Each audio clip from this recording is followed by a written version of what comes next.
disebut sebagai penguasa pantai selatan. Legenda Nyi Roro Kidul masih berkaitan dengan asal-usul Pelabuhan Ratu.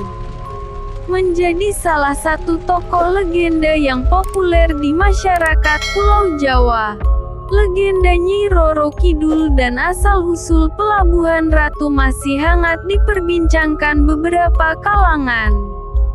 Pada dasarnya, Pelabuhan Ratu merupakan pemukiman sekaligus kecamatan di Kabupaten Sukabumi, Jawa Barat. Berada di pesisir Samudra Hindia bagian barat daya wilayah kabupaten, sebuah wilayah yang dikenal akan keindahan pantai dan alamnya. Juga terdapat kisah mistis di dalamnya, yakni legenda Nyi Roro Kidul dan Hotel Samudra. Simak kisah lengkapnya asal-usul legenda Pelabuhan Ratu dan Sang Ratu Nyi Roro Kidul. Hanya di Tinta Hitam.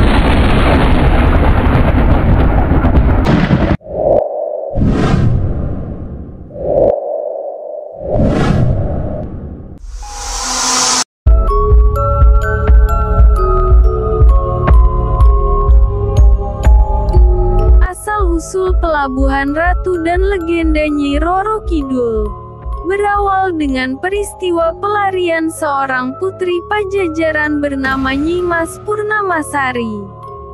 Ketika itu, serangan besar-besaran yang dilakukan oleh pasukan gabungan Banten dan diperkuat oleh pengkhianatan prajurit Pajajaran yang bernama Jaya Antea. Dengan sisa-sisa kekuatan yang dimiliki Pajajaran, tak mampu menghalau pasukan dari Banten.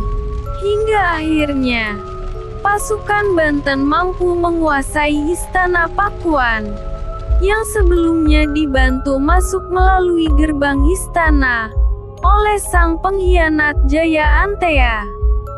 Namun sebelum itu, Raja Pakuan telah meninggalkan istana dengan beberapa punggawanya. Sang Prabu memilih meninggalkan hal-hal duniawi dan mengambil jalan untuk memperdalam ilmu keagamaan. Sementara itu, kelompok kecil dari Nyimas Purnamasari, putri dari Prabu Rendra, ikut meninggalkan istana bersama suaminya, Raden Kumbang, dengan dikawal oleh seorang punggawa inti istana bernama Rakeyan Kalong Sunda. Mengetahui Nyimas dan suaminya telah kabur meninggalkan istana Pakuan, Jaya Antea yang gelap mata karena kecewa dulu pernah ditolak oleh Nyimas Purnamasari pun berusaha mengejar mereka. Di sepanjang perjalanan, terjadi pertempuran di antara keduanya. Korban berjatuhan dari dua pasukan hingga menewaskan Raden Kumbang Bagus Setra, suami Nyimas Purnamasari. Melihat kejadian tersebut, Rakeyan Kalong Sunda segera mengambil tindakan dan segera menyerang pasukan Jaya Antea dengan membabi buta. Satu persatu pasukan Jaya Antea tewas di tangan punggawa Pajajaran. Hingga terjadi perang antara Jaya Antea dengan Rakeyan Kalong Sunda. Jaya Antea tidak berkutik dan akhirnya kalah.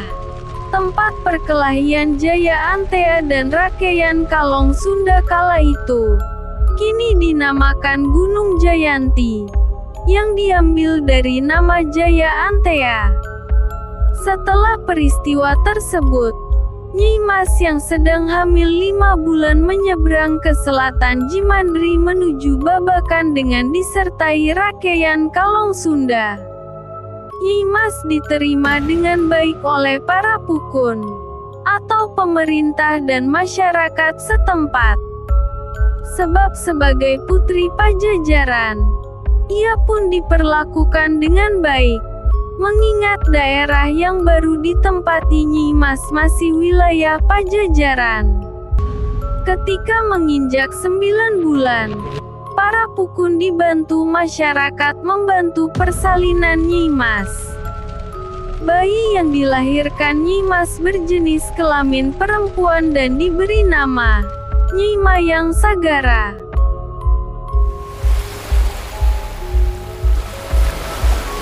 Kedatangan Nyi Mas membawa berkah bagi masyarakat setempat. Dengan kemampuan dan kecerdasannya sebagai putri Pajajaran, wilayah tersebut berubah menjadi pelabuhan yang ramai, dan penduduknya berkembang. Para Pukun sepakat mengangkat Nyi Mas menjadi salah satu Pukun. Kemajuan dan pertumbuhan ekonomi penduduk semakin meningkat hingga mengundang bajak laut. Bahkan dari sekian banyak bajak laut yang ganas dan brutal dari suatu wilayah yang ada di Jawa Timur.